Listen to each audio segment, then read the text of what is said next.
میری تقریر کا عنوان ہے موبائل رحمت ہے یا زحمت۔ آگاہ اپنی موت سے کوئی بشر نہیں، آگاہ اپنی موت سے کوئی بشر نہیں، تاما ہے 100 برس کا پل کی خبر نہیں۔ ساتھیوں، دنیا میں ایسی کئی چیزیں ہیں جو مسلمانوں کے لیے ممنوع اور حرام قرار دی گئی ہے، جیسے جوا کھیلنا، شراب پینا، سود لینا اور دینا۔ ان سب چیزوں میں صرف نقصانات ہی نقصانات ہیں، لیکن آج کل کے لوگوں کو ایک خطرناک مہلک لت لگ گئی ہے۔ ایک نشہ ہے جو سر چڑھ کر بول رہا ہے، وہ ہے موبائل کا نشہ۔ آج بچے ہو یا بوڑھے، امیر ہو یا غریب، عورت ہو یا آدمی، بڑا افسر ہو، مزدور ہو یا فقیر ہو، ایسا کوئی نہ ملے گا جس کے پاس موبائل نہ ہو۔ ساتھیوں، اسی طرح موبائل کے بے انتہا فائدے ہیں، جیسا کہ ہم اپنی جگہ پر موجود رہ کر ہم سے لاکھوں میں لوگوں سے منٹوں میں رابطہ قائم کر سکتے ہیں اور لوگوں کی خیریت معلوم ہو سکتی ہے اور اپنے تک پیغامات پہنچا سکتے ہیں۔ اور انٹرنیٹ کی سہولت تو ایسی سہولت ہو گئی ہے جس کی مدد سے ہر قسم کی معلومات آسانی سے حاصل کی جا سکتی ہے۔ موبائل میں کروم، گوگل اور یوٹیوب میں ایسی سہولیات ہوتی ہے کہ جس سے ہر قسم کی معلومات کسی بھی موضوع پر منٹوں میں حاصل کی جا سکتی ہے۔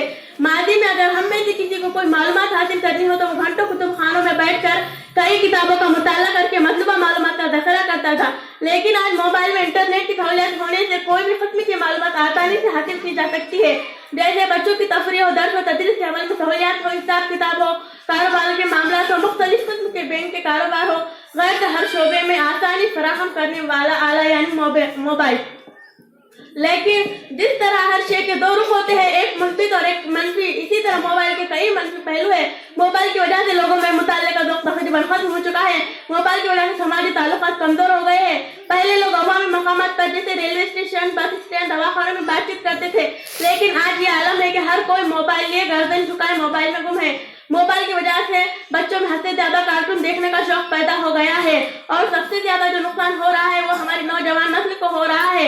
اور آج کل کے نوجوان لڑکے اور لڑکیاں بہت ہی سماجی برائیوں میں ملوث ہو رہے ہیں اور بے حیائی کا شکار ہوتے جا رہے ہیں، کیونکہ موبائل میں جو سب چیزیں بتائی جاتی ہیں وہ سب صحیح اور مناسب نہیں ہوتی۔ پہلے زمانے کے 20 سے 22 سال کا جوان بیٹا اپنے ماں باپ کا سہارا ہوا کرتا تھا، لیکن آج وہی بیٹا اپنے ماں باپ کو ایم آئی کی موبائل دلوانے کو تنگ کر رہا ہے۔ پہلے زمانے میں لوگ نمازوں کی پابندی کیا کرتے تھے اور نمازوں کو قضا ہونے نہیں دیتے تھے۔ بقول شاعر اب یہ حال ہے کہ ہوا نماز کا وقت تو تجھے موبائل نے الجھا دیا، ہوا نماز کا وقت تو تجھے موبائل نے الجھا دیا، بے نمازی بنا کر تجھے کتنا پھنسا دیا۔ نماز کے بعد فرصت کے اوقات میں لوگ تلاوت قرآن پاک پڑھا کرتے تھے، لیکن آج یہ عالم ہے کہ مسلم گھرانوں میں تلاوت قرآن پاک برائے نام رکھی جاتی ہے اور اسے کھولا بھی نہیں جاتا۔ کیا خوب کہا ہے کسی شاعر نے، بچوں نے میرے گھر کو دیا یوں جدید رنگ، بچوں نے میرے گھر کو دیا یوں جدید رنگ، قرآن کو ریل سے ہٹا کر طاق پہ سجا دیا۔ کھل جائیں گے اسرار گل عالم کے حضو پر، کھل جائیں گے اسرار گل عالم کے حضو پر، ذرا بیٹھو تنہائی میں قرآن پڑھو تم۔ آج ہر کوئی ہر جگہ موبائل میں گم ہے۔ پہلے فرصت کے وقت میں لوگ بیماروں کی ذمہ داری کرتے، ضرورت مندوں کی خیریت دریافت کرتے، لیکن آج صبح کی پہلی کرن سے پہلے اور رات کے آخری پہر تک ہاتھ میں موبائل ہی ہوتا ہے۔ ہم انسانیت کو فراموش کر بیٹھے ہیں۔ کسی حادثے میں ضرورت مند کی مدد کرنے کے بجائے ہم ویڈیو بنانے میں مگن رہتے ہیں۔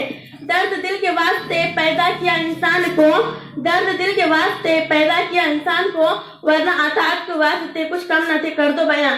لہذا اب یہ ہمارا فرض بنتا ہے کہ ہم موبائل کا زیادہ سے زیادہ فائدے حاصل کریں اور اس کے مضر استعمالات سے پرہیز کریں۔ اللہ تعالی ہم سب کچھ راہ مستقیم پر چلنے کی توفیق عطا فرمائے۔ آمین۔